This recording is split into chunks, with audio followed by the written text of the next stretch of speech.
Lisa Gifford here. Today we are going to have a lot of fun. We're going to be learning and I'm going to be showing you our new square dance template set, and I'm going to give you some ideas on how to use it, whether you use it with a pattern, whether you're going to use it with your own design.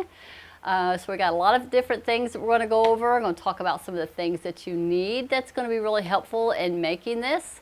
Is that everybody can hear me now? Everybody can hear me. So Linda's moderating. Zeke's over here doing thumbs up, and I do have Margot. She's here in the house. So I've got lots of samples, lots of different things that I have done with these templates and testing them all out, making sure everything worked properly.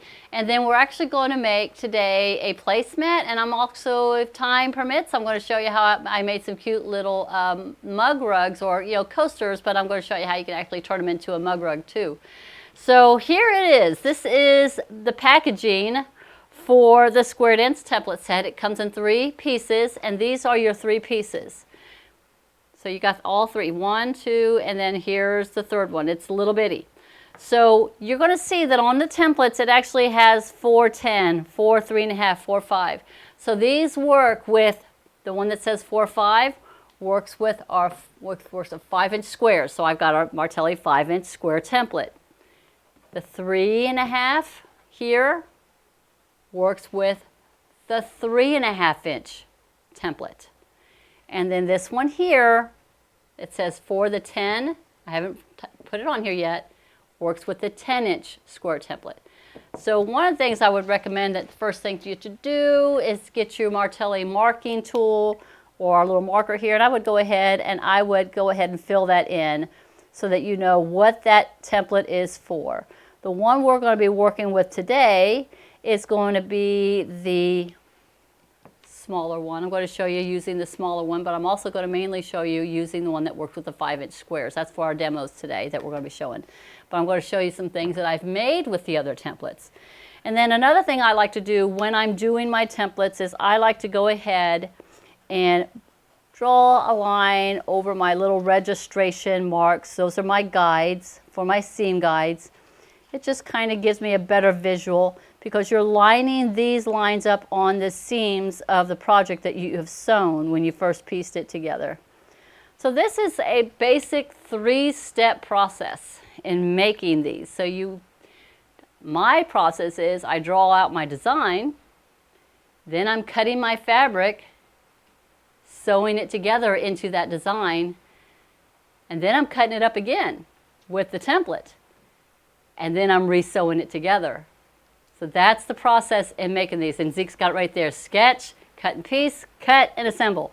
So that's how it all goes together. So you're doing a little bit of double work here, but the end result is just so amazing.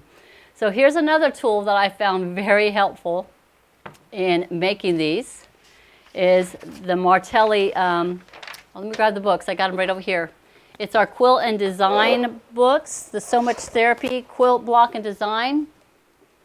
Because I've been using these a lot for this project. It's the ones that has all the different graph paper that we have in here.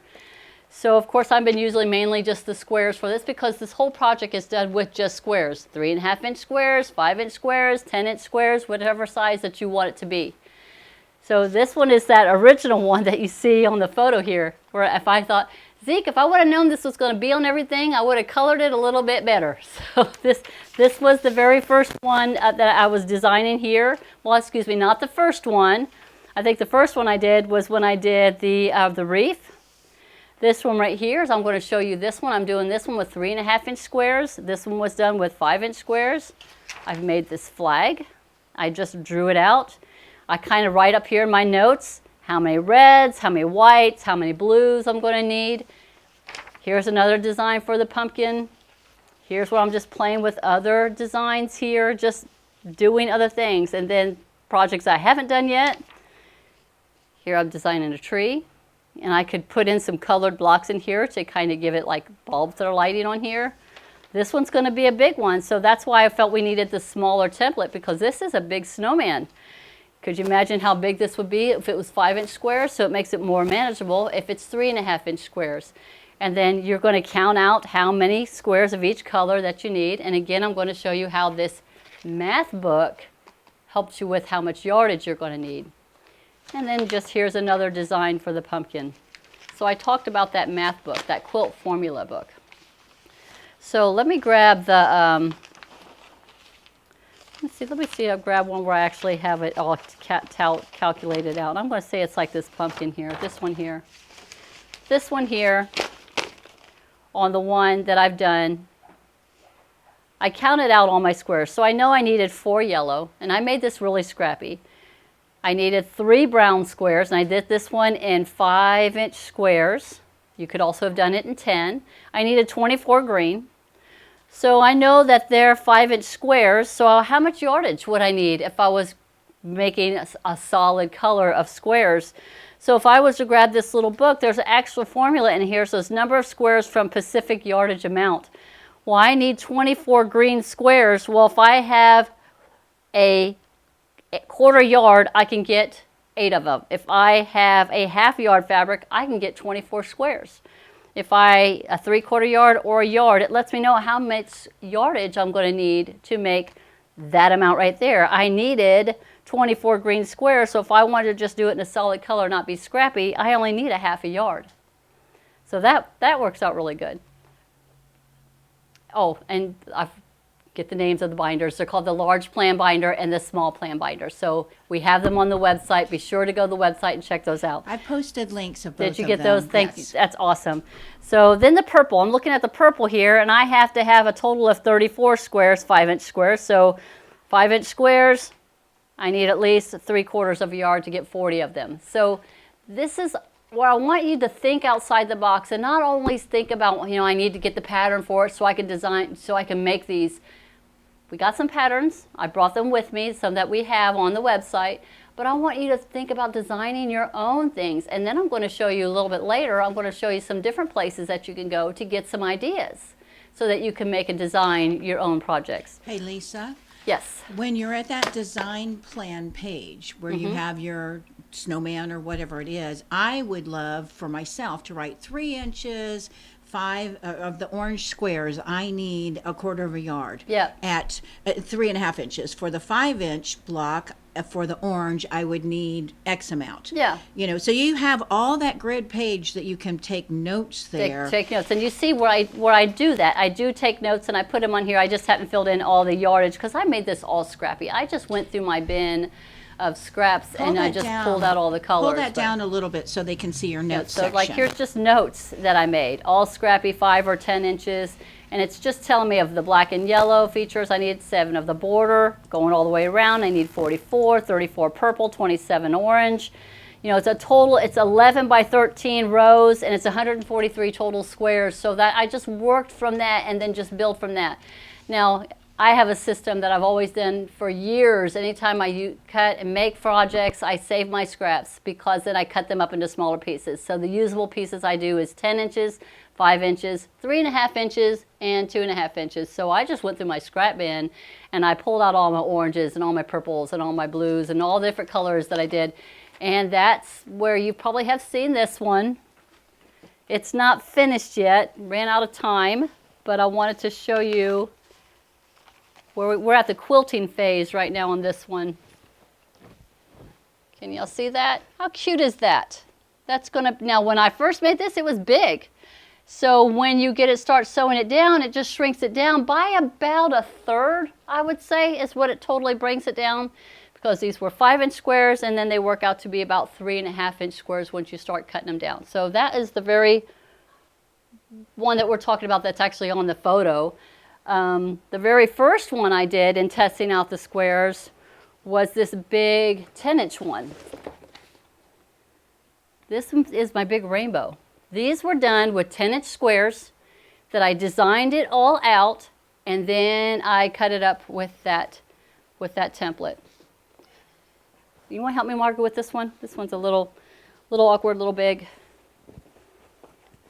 But it was big, big, big until I brought it down to a nice lap size. That's why I really like having these smaller templates, because if you wanted to do something that has more detail or more colors to it, or you need to have a bigger canvas, use the smaller one, the 3.5 inches, because then it's going to bring it down to something that's more manageable. Because this was pretty big. This was 5, 10, 15, 20, 25, 30. No, wait, excuse me, 10, 20, 30, 40, 50, 60. So it was 60 by 60, but then it brings it down to something a little bit smaller. And then I just added the border just to pull it all together. So again, this was not a pattern that I had. This is where I just drew it out on the paper on our design quilt design notebook. I keep forgetting the name of, what is it called? Small plan binder? Yep, large the small plan binder. The plan binder. I designed it in the plan binder, and then I just worked it from there. And then using this to help you calculate how much yardage that you're going to need so that you have your own original design being done. Now, Martelli, we did get some patterns for you. Now, these are patterns that are on the website, and I wanted you to see them. They're designed by the person who actually did this twister, but these templates work for that because they have that amazing getter grip that we have on the back of them. So even though some of them might say for 4-inch blocks or 6.5-inch blocks, imagine using it with your size templates that you have. So we got several here. This one here has several designs in this book here. This one here, I believe, has two different designs, maybe 2 or 3 different designs on here, and it will work with just about any one of the templates that's in our bundle here.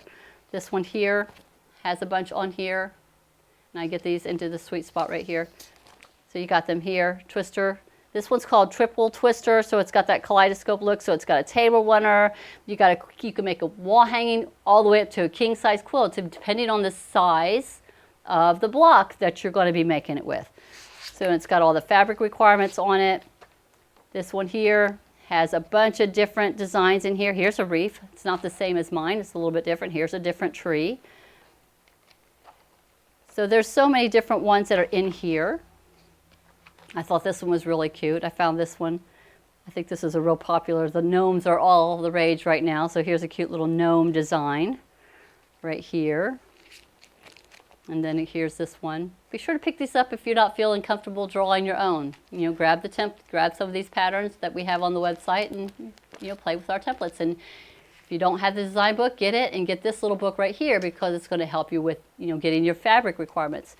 Now, I had sent Zeke some photos, and I'm hoping he can pull them up. These are different places that you can go to try to get ideas. I go to Pinterest. I do a Google search. I mean, I've done all different areas of finding photos to make or come up with ideas of what you want to do.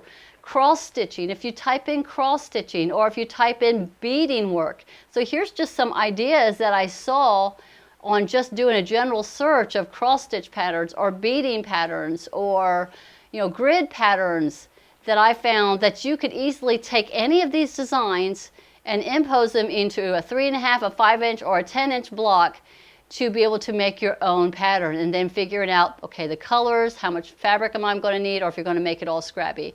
Aren't those just beautiful? There's just so many cool designs that you can, now this is an actual pattern here, but here it shows the beginning and then the after.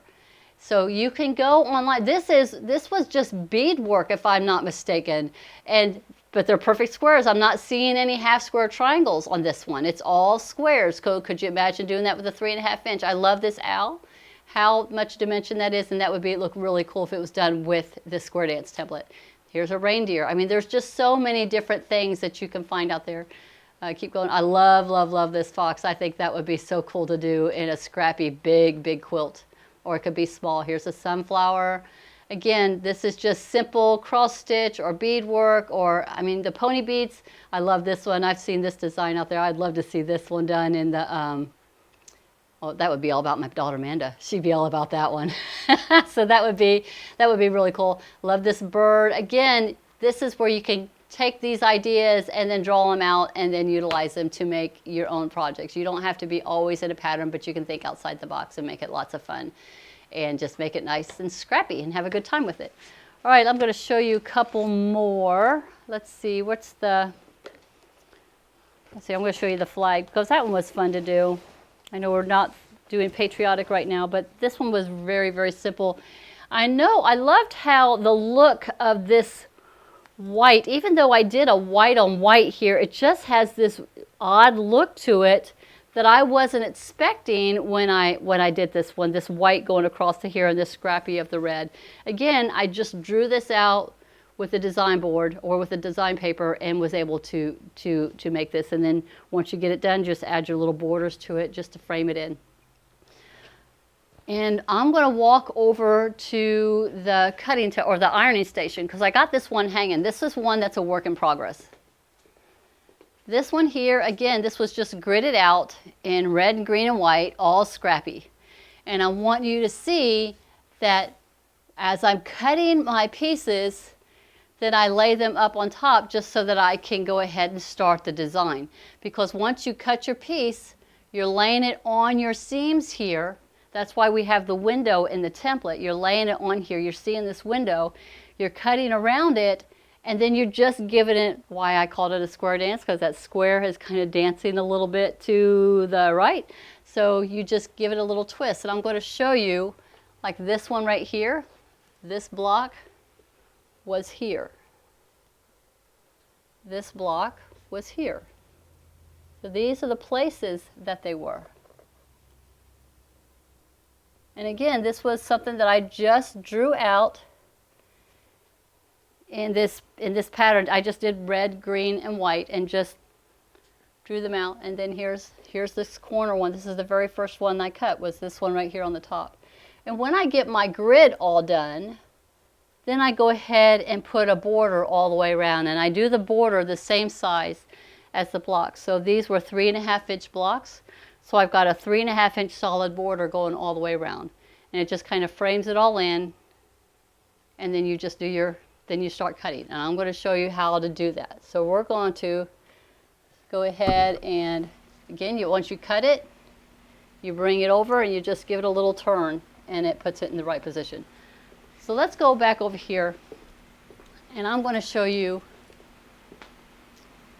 something that I've started. Eva said peppermint candy. I know, right? Cool? Peppermint candy.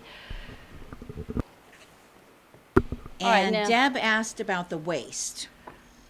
The waist, okay. A little bit of waist. There is some waist, and when Valerie first saw it, she thought, oh my gosh, that's a lot of waist.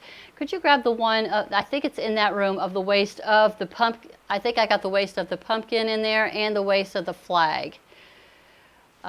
Because I wanted to see that, to me, the waist is not waste. Every bit of this can be reused. Now, when I did this reef one, this one right here, their little waist is those little squares that's in between. So I'm going to show you these because these are the waists that I haven't done anything with yet. Because with the waist that I had left with this one, when I first made this one, which was the reef, then I took all those little squares that are part of that waist, I squared them down, and then I re-sewed them into the look of what originally how it started, but much bigger. So I think it brings it down at this point half the size of what it started out to be, because these were 5-inch squares, and then these pieces became 2.5-inch squares. So it brings it down to half. So this was the piece of what it looked like when it started, but imagine it 5-inch squares instead of 2.5-inch squares. So to me, this is my wall hanging, and then I could go ahead and put some batting and backing on this, and this would be a cute little table topper, just the beginning stage. So to me, it's not waste. I can turn it into something else. I can make it back into the original, or I could just put them in my scrap box and just save them for later. So here is the pumpkin, the jack-o'-lantern one that I had just done. So I haven't done anything with it yet. I wanted to keep it all together so that you could see it all.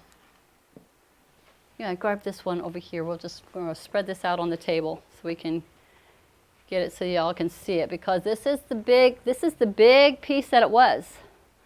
So all those squares, every single one of them, I will be able to cut these out and do something with. And I believe these squares are 2.5 inches. Yep. I believe they are, yep, they're 2.5 inches. So I'll just be able to trim all off, square them all down, get them all to the right size. And then I'll be able to put them all right back together, and it looked like the original one that I had done, but half size. So to me, it's not waste. I can utilize every bit of this. And when I do cut my squares, I'm even cutting the ones off of the edge that's up here on the very top. So I'm cutting all those 2.5 inch squares all the way around the whole thing. So to me, it's not waste. I can reuse it. So there's this one. Here is the flag. I haven't got my pieces cut out of it yet. This was also done with the 5-inch squares. So I'm going to flip it around so you can see it's not waste. I'm going to cut it down and I'll be able to do something else with all of these pieces. It's not waste. Valerie about had a heart attack when she saw it. But I will be able to cut all of these edges out and carefully and be able to reuse all of these pieces, either put in my scrap bin or just make a smaller version of how it started when I first made it. Now this one over here, going back to the one on the wall, those are 2.5 inches. These little squares are going to be smaller, and if I'm not mistaken, I think these pieces are going to be 1.5 inches. So I think they're going to be really fun to work with to get this little mini one done when I get all these all cut out. So brings us back to the little project that I wanted to show you today. And we're going to do a little bit of sewing because I want you to think outside the box. There's more than just wall hangings and little quilts and things that you can make. Linda showed me these this last week of making these cute little coasters. And this is just some little candy corn pumpkin fabric that I had laying around, and I just paired it with this green. So this was super, super, super easy to make. So here's how I did it. So I've got some Christmas fabrics here. And think any holiday, holiday, theme, any John color, Deere tractors. Yeah, it could be whatever you want it to be, but this one is just the simplest thing to do. So this one's done with the 5-inch squares, so you're actually going to be using the one that actually says 5 inches on it. So here's my 5-inch square. It's just a Christmas fabric right here. And then I've got a 5-inch of a green, and I'm going to put another green on the other side. So I'm going to sew these together, just like this. And then I'm going to sew a piece on the top and a piece on the bottom. And then I'm going to go and cut all these out. So that's this one. We'll do this one in a minute. This one I have is all ready to go. And this one's going to be a really nice placemat. So here I did my simple grid. I chose really gaudy fabric. Really bright and pretty. This is actually Michael Miller Fairy Frost and then some Christmas fabric, and I thought it would just show up very well on camera. So this again is done with 5-inch squares. So I cut 1, 2, 3, 4, 5, 6 of the white, and I've got 2, 4, 6 of the red, and I just gridded them out. And then I've got my border all the way around. So this is the first piece, it's all done. So this was my design and cut and sew. So I did my first section here. So now the next part is to grab our little template. So what you're going to do is you're going to take your template, and remember I had these little grid marks that are right here. You're going to set those lines onto your seam line. So you've got on this one, I have the border going all the way around.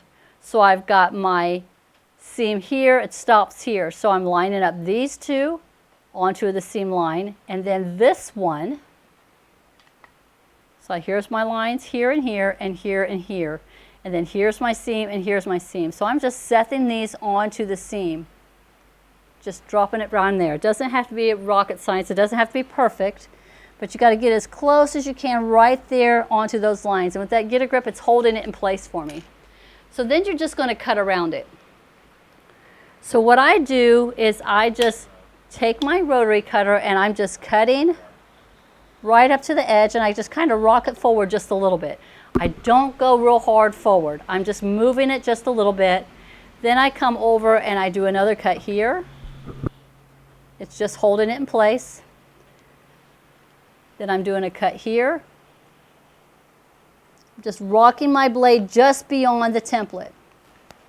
Because if you go too far into it, if you go too far into your cutting, you're cutting into that, what's called the waste. You're cutting into those extra little blocks that's going to be in the middle that you're going to be cutting out and using for another project. So I be careful. I don't go beyond, just beyond the edge of the template when I do my cutting. So when I get close to the edge, I just kind of rock it forward just a little bit. I would rather be where it's still connected a little bit and I just cut some little threads than I would be for it to be totally off. So once I have my piece cut, here it is, then I just take it and I just give it a quarter turn and set it to the side. So now I'm going to go to the next one. Same thing, I'm just lining up my edges just like this. Now when I have it on here, just the way I want, you're going to see right here, you're going to have this little bitty strip right here. And that's where I did my cut. Do you see my cut here, my little cut here, my little cut here? I tried not to go too far beyond because this is my block right here. That's going to be part of that waste that I'm going to be able to use again. So it should be about 1/4 of an inch little section that's going to be connecting all these little blocks together. So once I have that all lined up on here, the way I want it to look, then I'm just again just doing my cut, my cut, my cut, and my cut. I try not to cut into this. I mean, you could go ahead and cut into this if you wanted, but I get myself into the habit of not cutting too far in. So here's my next piece, all cut out. I'm just going to give it a little turn, and I'm going to go over here and set it right beside the next one. So now you start to see that little bit of a dance going on right here. And you just continue all the way across. So while I'm doing some more of these, again, I'm lining it up, seeing that I've got about 1/4 of an inch right here. Here's my little cut that's right here. Now, if you happen to have cut into one of your next blocks, and if it doesn't line up to be exactly, say, 2.5 inches like this one's supposed to be, square them up to 2. You know, just make them a little bit smaller, but they're still going to be usable squares. They're not going to be wasted. You can use them for anything. So there's my piece. I'm going to give it a little turn and line it up right beside the next one. See how that's turning on me? I'm going to add one more here. Now while I'm cutting and lining up, do we have any questions out there? It's funny, everybody was a little nervous and a little unsure, but now that they're seeing it, it's like, oh, yes, it's so yes, absolutely. easy. It's so fun. What else? That's really it. I think they're loving this. That's all. So we got this nice big window so that you can see your seams. It's got that get a grip on there so you're not fighting anything. It's not sliding on you. Then I pick it up. I'm just giving it a little turn. Now I'm setting it down right here. I'm going to slide over one more because I can get one more block on this one side. And I'm always looking for about that same little 1/4 of an inch about right here. I'm always seeing that right there. All right, Lisa, when you do this next one, after you cut, talk about the twist and the placement. They want you to go slow on that. Okay. That's where you're doing the square dance. Yeah, that's where the square is actually dancing. Yeah. And it's the clockwise versus counterclockwise consistency. Talk about that and show that. So this one's cut. So then I'm just giving it a little turn so that it's not a square on point, but more squared. I'm going to slide these over. And if you have a design wall, see, here it is. If you've got the design wall, this is where a design wall would be. See, this really is nice how it came too. off. This is how it came. I'm trying to line up so they looked like this. If I put them back into the order of what they were, it was this. These are the pieces that just come off of here. Then you're just giving them a little turn, little turn. And that's what gives you that design right there. Now that when I did that first one, what was, Margot, she'd be putting them up for me. Which one were we doing that as I was cutting them, you were setting them up on the wall? Was it the pumpkin? It was the pumpkin. She was setting them up on the wall as I was cutting them out. So now I'm just going to go ahead. You could go to the next row at the very end, but I'm just going to go ahead and start right here. Because now I'm just going to take my template and I'm going to do the same thing. So I've got my seam running here and I've got this little seam running here, but I don't have the seam going all the way across because I'm just cutting on that border onto the grid. So I'm lining it up, my edges right here, getting my little groove right here lined up with this seam right here, this groove lined up with this seam, this groove lined up with this seam, just getting it in here, have it pressed on the way I want it, and then I do the exact same thing. I'm looking, I've got that little bit of a 1/4 inch that's kind of connecting all of my blocks, and you're going to see now the magic of those blocks coming out, showing up. Watch how I cut again. I'm kind of going forward, and then when I get to the edge, I just kind of rock it forward just a little bit. And then I'm doing this last cut right here. Here's the piece. Knowing that I'm going to go all the way over to the edge here, I take it and I just give it a little turn. Now it's starting to make the little dance that's right here. Now, Lisa, in the directions, I wrote that they go left to right, left to right, They left could go to left to right. right. They could go up and down. So, I yeah. usually just stay within the pattern and just work. You could go any direction that you want. To make it easiest, just go from one side to the next, to keep it simple. But sometimes I've gone down this because I wanted to see how long it was going to be, and then I just continued working my way across and just paying attention to where I am on the grid to putting it back together. And another option too, if you all have done this and you're consistent and you're comfortable with it, the directions I've written that you do a row and you sew a block to a block to a block to a block. So you sew one row, then you sew your next row, those blocks together, and then you sew a row to a row. I like the design process that Lisa's doing here, but if you get confused or you don't have a place to lay these out and you want to make sure you keep your design, then you can stitch a row together. Yeah, I could have stitched this whole row and had it all ready to go. But I'm just going to go ahead and just lay these out. So here's where it was. Excuse me, it was right.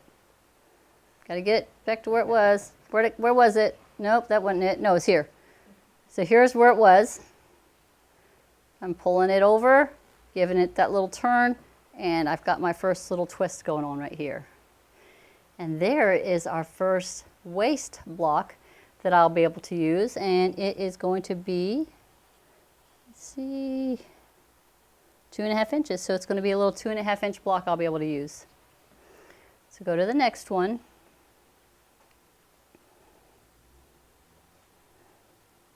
Lining everything up.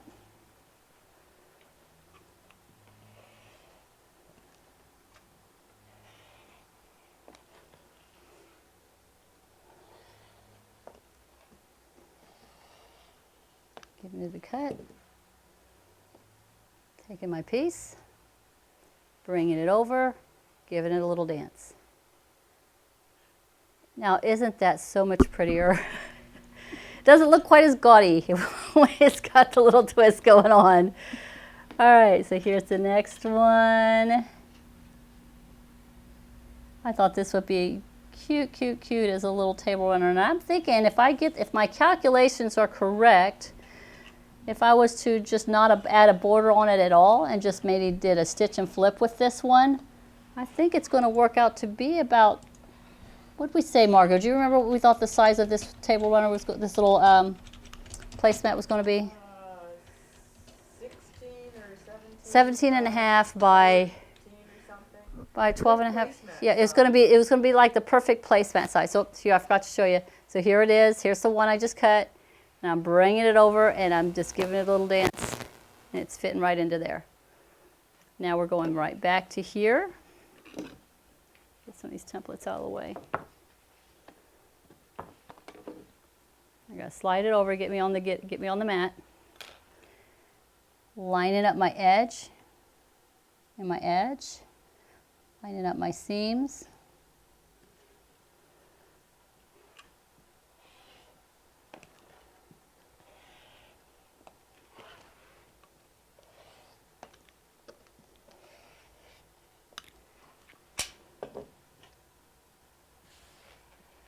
Coming over, giving a little twist. There you go. Do you see how it's building out from there? I'm going to start right back on this side.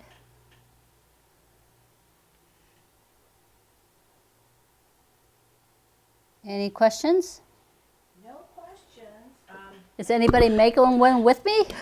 I don't think anybody's sewing. So a lot of them have ordered the templates and they're waiting for it. Okay.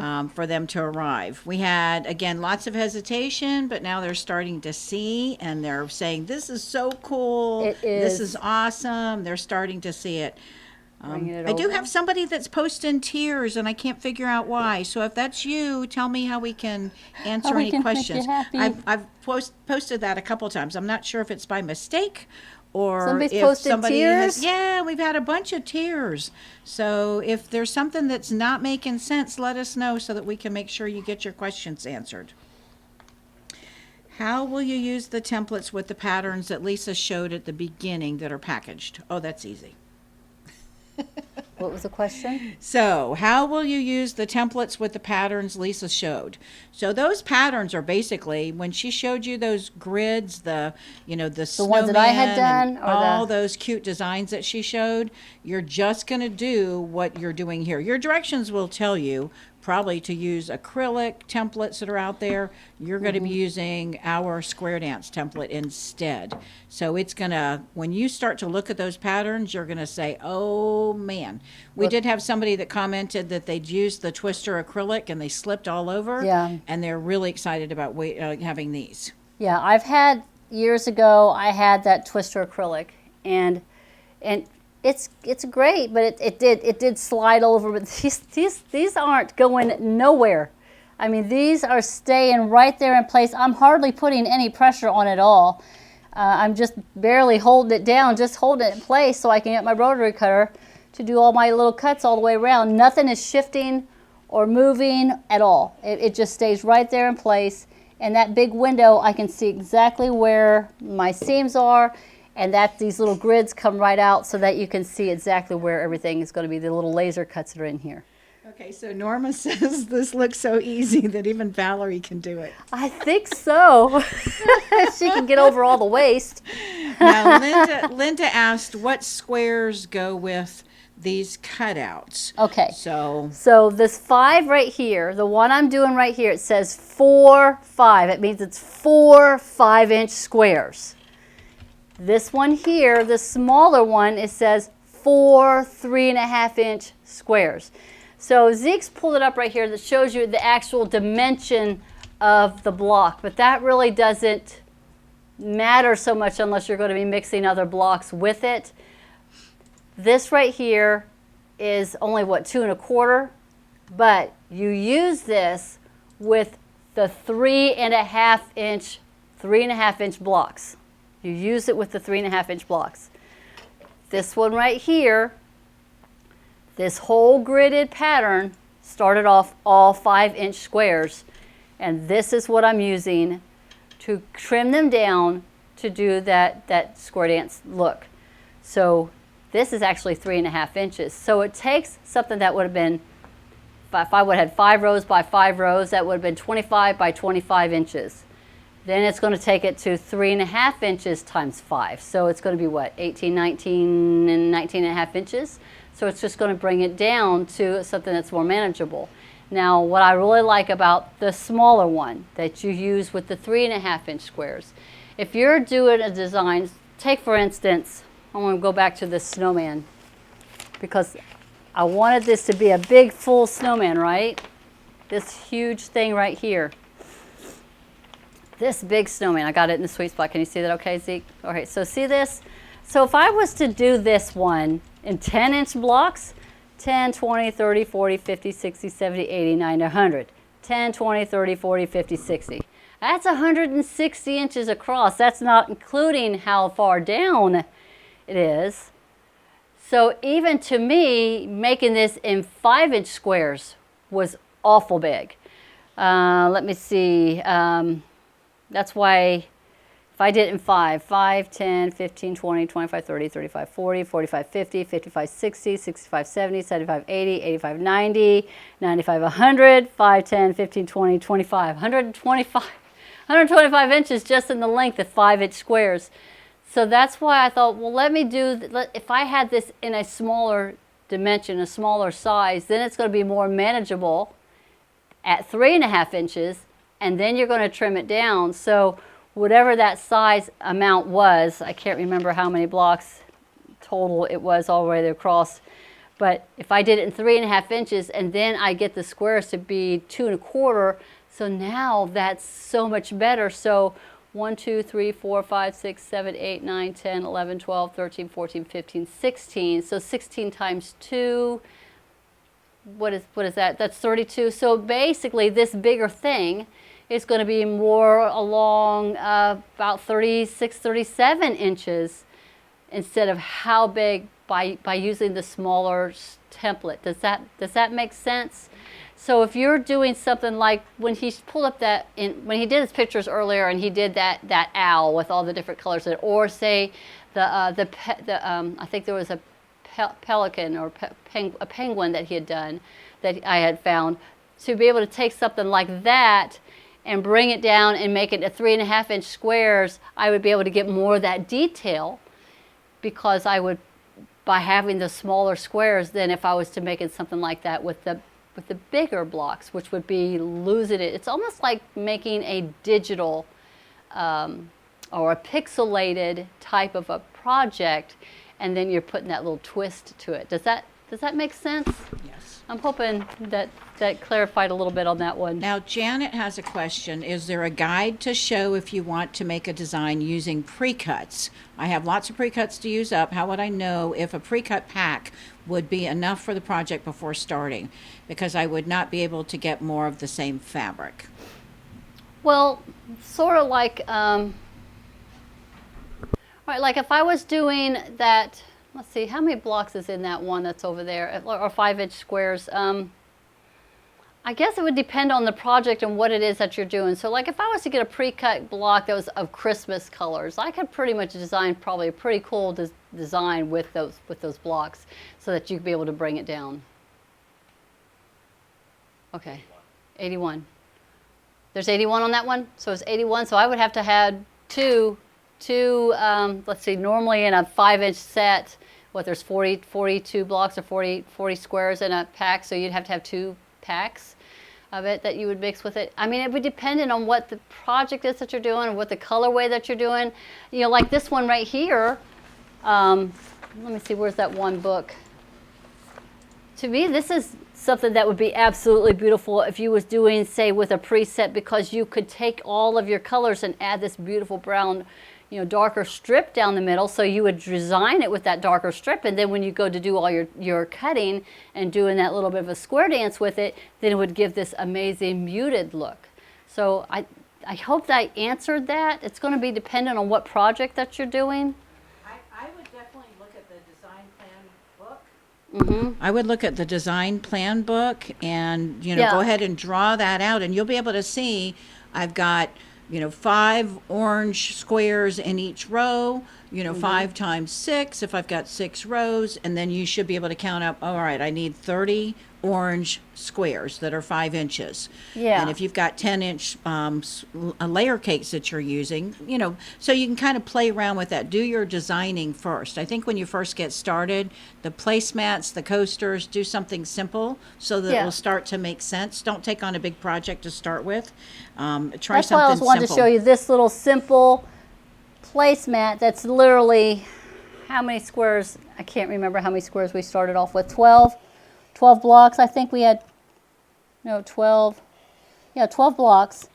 And then I just laid them out in a pattern, and then I just added the border, and that's what gave me this look that I'm doing. It's going to be, it looks, this is too big for a placemat. But once you get it cut down, it's going to be the perfect placemat size. So, and then when I take these little pieces right here, and I go and cut them down to 2.5 inches, so I'm going to have this nice placemat, But I think what I'm going to have at the very end is possibly the perfect size for that mug rug, or it could be the perfect little candle mat or something like that. I'm kind of wondering, with all these squares, if that's going to be the perfect little mug rug size right there to match it perfectly. And remember, too, if you're just playing around, all of these can turn into totes and bags and a sewing machine cover and, you know, any of those things. Take this whole grid, and this could be one piece of one side of I don't know, like you said, a handbag that you're making, or a tote, or you could make this into whatever this could be the basis to something else. And then on the waist piece, Greg had an interesting comment. He says, I can't help but wonder if you basted your waist piece onto another fabric and stitched on it, what you'd end up with. That might be interesting. Hold on a second. Yeah. I'm trying to wrap my brain. So take this whole waist piece as is, because all of my pieces are connected. They're still all connected. So baste it onto another piece of fabric and stitch it down? And then stitch on it and see what you'd end up with. I mean, it might be interesting. Well, that would be pretty cool, because this is looking pretty cool right here as it is. And Deb said, look up peyote beading patterns for ideas. She worked at a bead shop for 7 years. A what shop? Peyote, P-E-Y, am I on? P-E-Y-O-T-E. They would work for some great ideas. You just have to adjust, but it would be easy to do. Peyote beading is a really cool technique. Yeah, because you're not dealing with half squares. They're all going to be perfect little squares to grid out.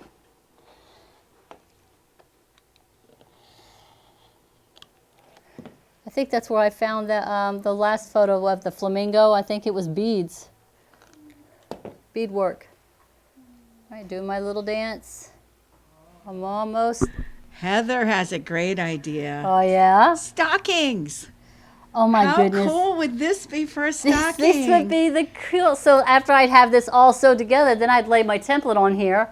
Yeah. And I'd cut out my stocking. Oh, how cool is that? And you guys, I'll put a link to the stocking template. We've got a couple different stocking templates. How cute would that be? That would be a gorgeous stocking, this done with doggy fabric with the paw stocking, or wolf fabric, or bear, or whatever. Yeah. And then Mary said to Greg's comment, that sounds like a reverse application, which would be really cool too. Kind of a reverse applique. Yeah. With the waist opening part, you know, featuring fabrics there too. We cannot wait to see what you guys do with all of this. I only got 2 more to cut out. How cool is that? And then we just sew them all together.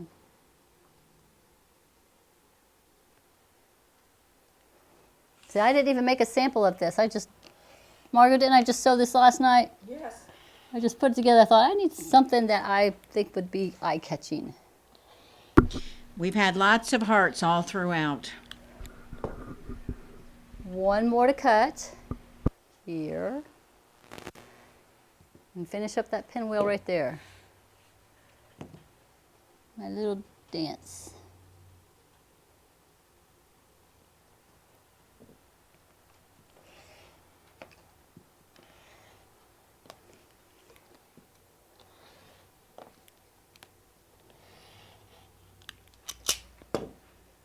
Last one, and there it is.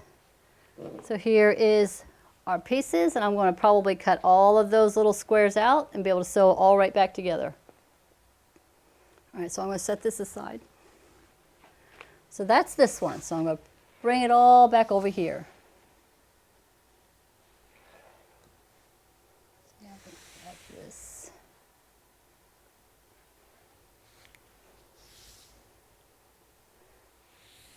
So there's this here. How cool is that? So we just got to sew that together.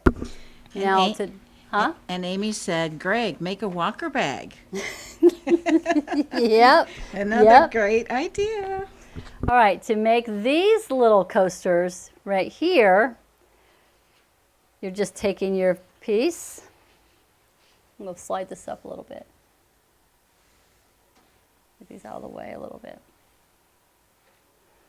So you're going to sew the 2 pieces on each side. Then you're going to sew a piece across the top and across here. So then you're going to have 4 cuts that you're going to be cutting out, and that's going to make this little piece right here. And then what I would have done, you know, since these to me are more like a coaster size, I mean, they're pretty big, but I always like mine to be a little bit longer. I would have actually just sewed like another little piece there on the side to kind of make it more, more of a rectangle. Yeah, for the cookie, for the cookie, for the chocolate. So how are we doing? Are we wanting me to sew these together? I mean, where are we at with everything? So I'm answering a question. Linda asked what's the difference between the set and the fussy cut large templates. And I was just saying there's a big difference between those. The fussy cuts just let you center a design to cut as squares. There's no markings for the twist. So when we're doing the square dance, huge difference with those markings and using that center. The center is a fussy cut, but there's not placing a template inside there. Yeah, the center is just, this is just a window. Is that what they're asking?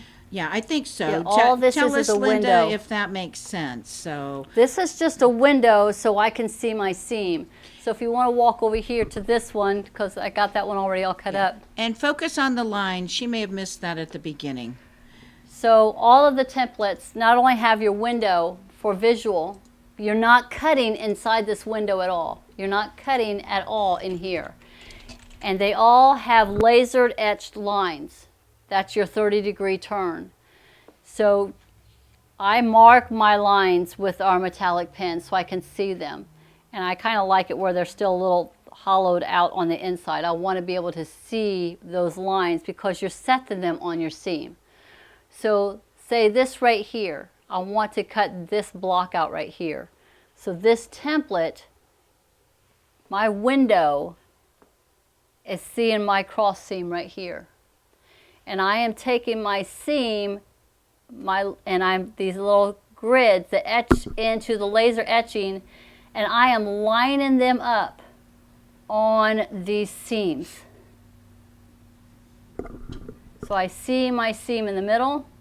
I see my seam going off to the side here and here and here. I see I have about a 1/4 inch right here in between the block previously to this one.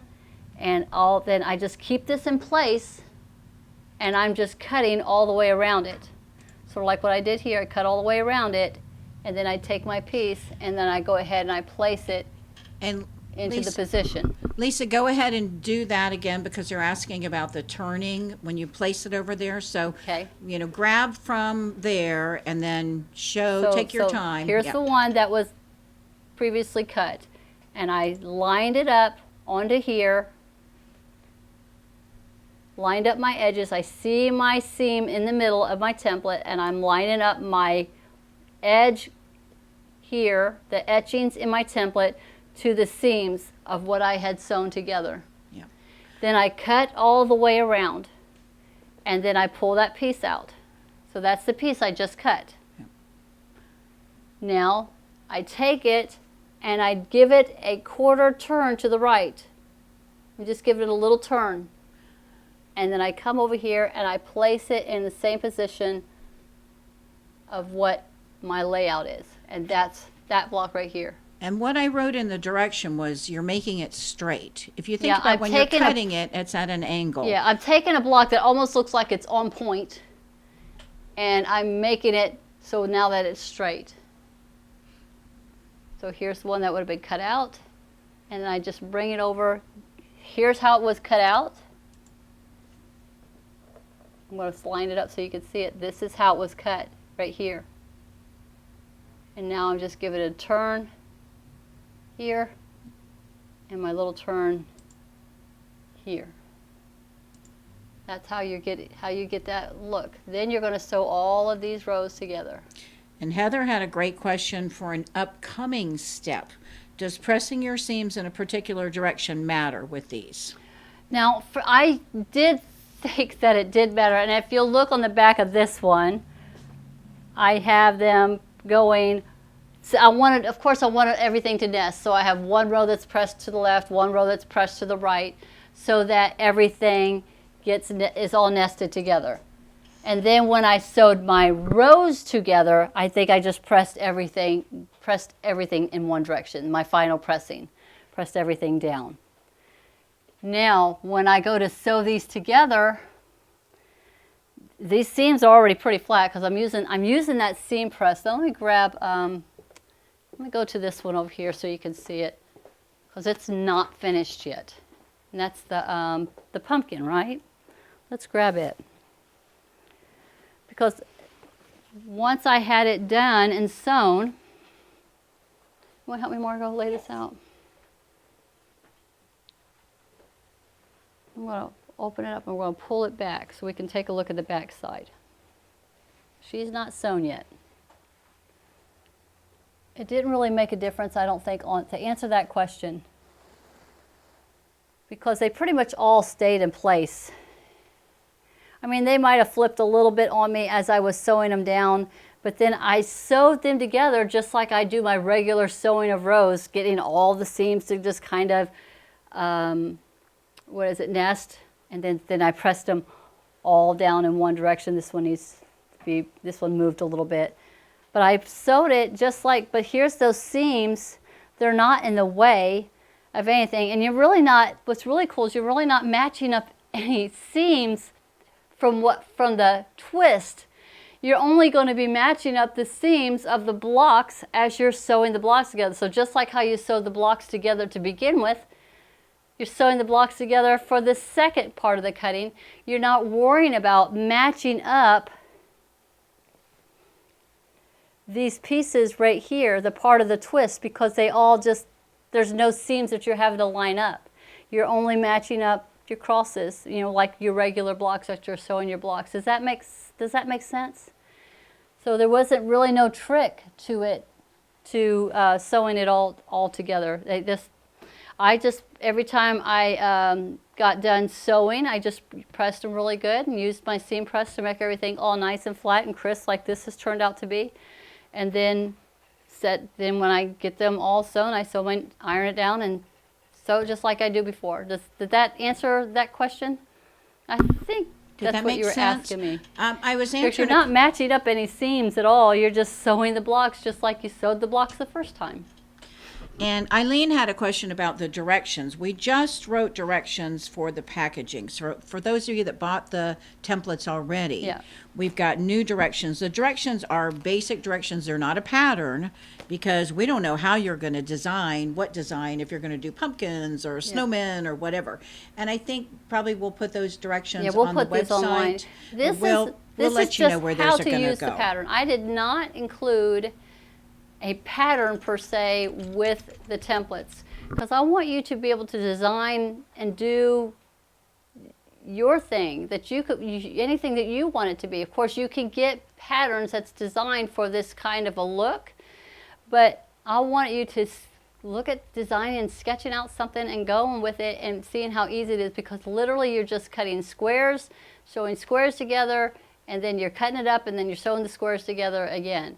So the instructions that's on here is basically talking about get your design, and figure out how many squares you're going to need of whatever colors that you're working with. Just get it all gridded out, sew it together in a grid, and then you're going to be cutting and piecing back together like you saw me doing here. You're cutting and you're piecing it together. You're cutting your fabrics, piecing it together, and then you're cutting it again, turning it, and assembling. Just like he's got right here. Sketch it, cut and piece, cut and assemble. So you got two cuttings going on here. And then don't throw out your waste, because you can do more things with that. You can re-sew it back together like I did with the reef and have that beginning look of what I started off with. Did that help? I haven't seen anything other than a couple thumbs up, but Chris had let's see, maybe Jean, I'm not sure who wrote the original one. I just missed it, but it says, double the work for one quilt. Double the work for one quilt. But yes, let me say, it makes it look like you've made a very difficult block. This single block looks like it was a lot more difficult than if you was sewing block, because these are just squares. You're sewing squares together to make a design, and then you're cutting up those squares, and then you're re-sewing them again into squares. So if I was to make, say, this block and didn't have this template to make this block. So I'd be cutting out this piece and this piece and this piece, and I'd be sewing these 3 pieces together and trimming it down to make this to sew it together. And I'd be repeating it, repeating it, repeating it. What I like about this is it makes it look like it's a quilt that's a lot more difficult than what it actually is. The big rainbow one that I showed you, the big 10-inch square one, I think I made that one. Zeke, correct me if I'm wrong. Didn't I do that one in like 2 days? I mean, I laid it out, I cut it out, I laid it out, sewed it, cut it again and sewed it, and I think it took me 2 days to make that one from beginning to end. It looks like it's more difficult than what it actually is. When I made these 4 little coasters, I did them all at the same time, and I made all 4 of them in an hour. I mean, it was really, really fast. It doesn't take no time to make them. Okay, we have one more question, and this Yep. goes to the size again. So I think grabbing the 3 templates and going over the sizes 3.5, the 5, the 8, what size fabrics you start with. Okay. It is a little confusing, but when we show you the squares, you know, I mentioned in one of the Facebook Lives, you'll want to buy the 3.5-inch square. If you don't have our squares already, the 2.5, 3.5, 4.5, 5.5, that 3.5 is going to make the smaller one really, really nice. Same thing with the 5-inch charm and the 10-inch layer cake. We sell those on our website individually, the 10 and the 5. That 3.5 comes as a bundle. So this is not part of the square dance, but you can see how they work together. Lisa, flip the template over. I'll flip them. The 10-inch, the layer cake, so the 10-inch over so they can see. Flip it on the back side. See how that's 10 inches? There, now you can show the 10-inch. No, Right. leave it on the back there. Leave it on the and back put the side. square dance 10-inch on there. So this is a 10-inch square. This is our 10-inch square, and then here is the template that you use to use with the 10-inch squares. That's why it says 4 10 inches. You use this one when you're making your grid with 10-inch squares. They could be solids, they could be a mix, they could be a blenders, they could be, you know, whatever. I mean, you know, I make mine pretty scrappy, but I'm using 10-inch squares to use with this one right here. The next one, this is my 5-inch square. I'm going to set it aside. So this is a 5-inch square. This is a Martelli 5-inch square. This one, of course, has got gray all over it because my fingers had got into some of the, I guess I got into some of the marker. But it says 4 5 inches. 4 5 inches. This one here is for working with 5-inch squares. As you saw, I had that gridded thing that was laid out. It was a 5 inches. It was 1, 2, 3, 4, 5 across, 4 down, 20 blocks. Sewed that all together, and then I use this to cut out my pieces with. So this one says 4 the 5 inches. The last one, this is the Martelli 3.5-inch square. This one actually says 4 3.5 inches. It's 2 1/4. It's going to trim them down to 2 1/4 inches. The waist is only going to be at 1.5 inches. But this is for use as the Christmas one that you saw on the design wall.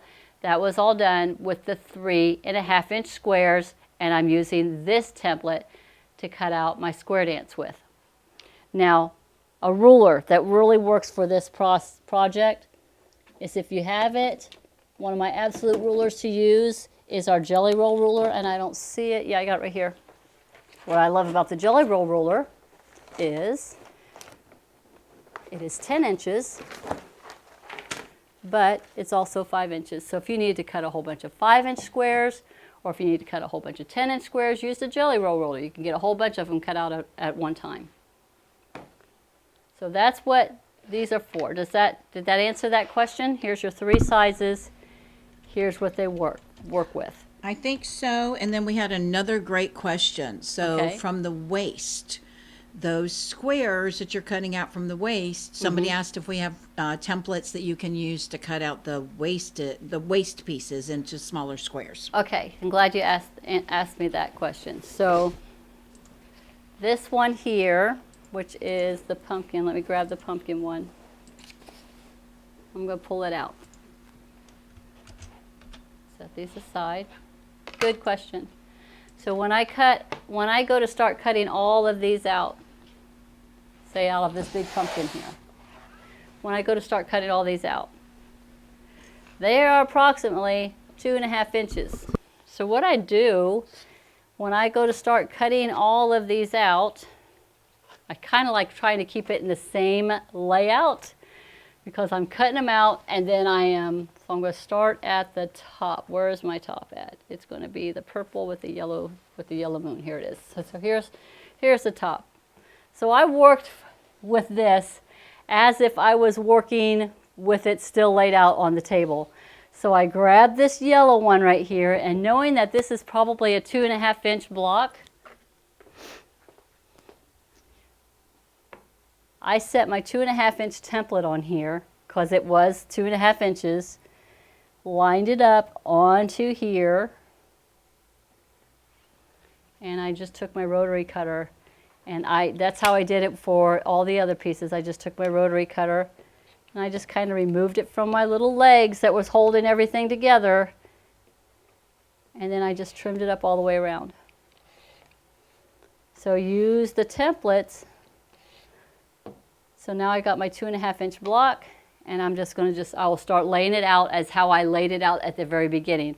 And I just did that for each one. I just went to each block, cut off the little legs that's attaching it to it, these little pieces, and then I cut them out. So I'm using the 2.5 inches for the 5, so that would be for this one. These started off with the 5, so the smallest one is 2.5 inches. So remember, it's basically half the size. So the 10 inch one was 5 inches. I want to say they were 5 inch squares. Maybe, you know what, I think they were a little bit smaller. I think when I did the 10, when I was getting the excess pieces of the 10, I think they worked out to be more to 4 3/4. So I was trimming them down to 4.5. So I had 4.5 inch squares to work with with my waist pieces, and that was on that big rainbow quilt. Now this one over here, this little one, that's the little, that's going to be a table topper for the little Christmas, the red and the green and the white one that's on the design wall. That one is done with the 3.5 inches for the 3.5 inch squares. But if I'm not mistaken, those little squares that's there, the waist of it, they're only 1.5 inches. So that's going to be really cute little tiny pieces to work with and sew it together to get it back into that grid. Okay, and then we had another question about borders. And there's really 2 borders. There's the border that you're placing on when you're piecing your blocks together, and then afterwards, if you wanted to add another border, and you treat your borders differently. So talk about those. Okay, so the pumpkin one here, I'm going to pull out the photo of when I did that one. That's this one right here. So I'm going to pull this into the sweet spot, the pumpkin one that you saw me do. So the whole grid of everything on this pumpkin one, all of this right here, the purple, the yellow, the green, all of this in the center, those are all the pieced blocks that I have right here. I pieced the whole thing right here. So that's my grid that I worked from. But this blue out here, that's a solid piece. I just bordered it with the solid pieces, top and bottom. So they're not pieced. It's a solid piece. So for me, it framed it, but what it also did was it also gave more depth to these outer blocks. It gave this. If I would have just not had anything, this would have been all yellow right here. It would have stayed yellow, and this would have been shifted over. But by adding this little bit of a blue border around it, it made the whole thing pop a little bit by adding a border. And then after I had my whole grid, my square dance completely sewn, then to frame it all in, that's when I added this black border, and then that's when I added this little pop of color border right here, and now I'm getting ready to quilt it. Just like I did for the wreath, I did the exact same thing. This was my grid, but I added my first border of gold around it, and I think that's seen on the extra piece wherever it went. I don't know, with the little mini piece. Same thing for the flag. This one here though, golly gee, I did not frame this one. This one did not get framed. This one was not framed. I kept the grid exactly like this was, did not frame it. After I cut out my grid and put it all back together, then that's when I added the skinny little border going around it. So this one did not have that framing of a border going around it. So it's going to be up to you what that look is. What I'm thinking was if I would have added that frame around this one, it would have gave my flag a jagged edged look, and I didn't want that. I wanted to have that smooth look here. That's why I went and framed it with this one right here. So I guess it's dependent how you want your outer pieces, your outer edges to look. Now, when you're doing your borders, the first time around, when you're just sewing your blocks together, Lisa mentioned doing just a row. You're not piecing those. When you do borders, typically you'll miter those borders, the top to the left, the top. No mitering. So on here, yeah, that's my point. And on here, you do not miter. Now, if you add a border after it's been pieced, then you can miter, but don't miter your borders as you typically would. No mitering. I just did my two sides, sewed aside, then I sewed the top, and then I sewed the bottom. Now, if you'll notice on this right here, this is the waist that I had left over. So this was my grid right here. This gold right here was a solid border on the big one. It was the solid border. When I first made that grid, this gold was a solid gold all the way around, just like this solid blue on the pumpkin. Now, when I started cutting out the waist, I made sure that I cut out the 2.5-inch squares from your waist. So even though you can't really see the square here, it's right here. Here's your square. And here's your square. And here's your square, and here's your square, and here's your square. So you see the pronounced squares in here, but then you're going to take your little 2.5-inch square, you're going to cut out all of these going all the way around, just like I did with the gold, and now it has more of that grid look to it, not that solid look. So does that make sense? Then I can frame that in black and just do whatever I want with it to finish it up. All right, I haven't seen any more questions. Is everybody good? We got hearts. Woo! This is a lot of info on this one. And if you have any questions, if it's something like you watch this again, you can watch this again if you have any questions. Be sure to email me. You can email me at learn@martellinotions.com, and I'll be sure to get right back with you on that one. So, what do you think? All right, lots of thumbs up. Everybody good with that? So this one was a lot of fun. Valerie said I went overboard with it. I really enjoyed making this because it really seemed like I was making something a lot more difficult than what it was, and it actually goes together quite quickly. I mean, I think the whole putting together this was done in a weekend of the pumpkin one. Of course, things get busy, and I didn't even get to doing the rest of the quilting, so I'll get it quilted so I can hang it up behind me. But it's actually quite fun, a lot of fun, and I want you to think outside the box. Look at getting the design books and drawing and designing your own, because it's going to come with that awesome little book that's inside of it that's going to help you with figuring out how much fabrics you're going to need or what fabrics you're going to need. Or again, make this a great scrap buster project. Just play with it. Go online, go to Pinterest, go to Google, just type in images like she mentioned a place where you could go, and I was just looking at beading work or cross stitch work, and that's where I was getting all those inspiration for different designs that you could do, that you could just draw it out or print it out and then just make your fabrics and lay it out in that grid, sew it together, and then cut it up with the templates. It's going to be a lot of fun. I think that's about everything I can go over. Hope you enjoyed it. I had a lot of fun working with this template. It's something I've been working on and off for about a year. So it's good to finally see it come together and have a lot of fun with it. Thank you so much for joining me again. If you have any questions, be sure to email us at learn@martellinotions.com. Thank you so much. Have a wonderful, blessed day. I'll see you again real soon. Bye-bye.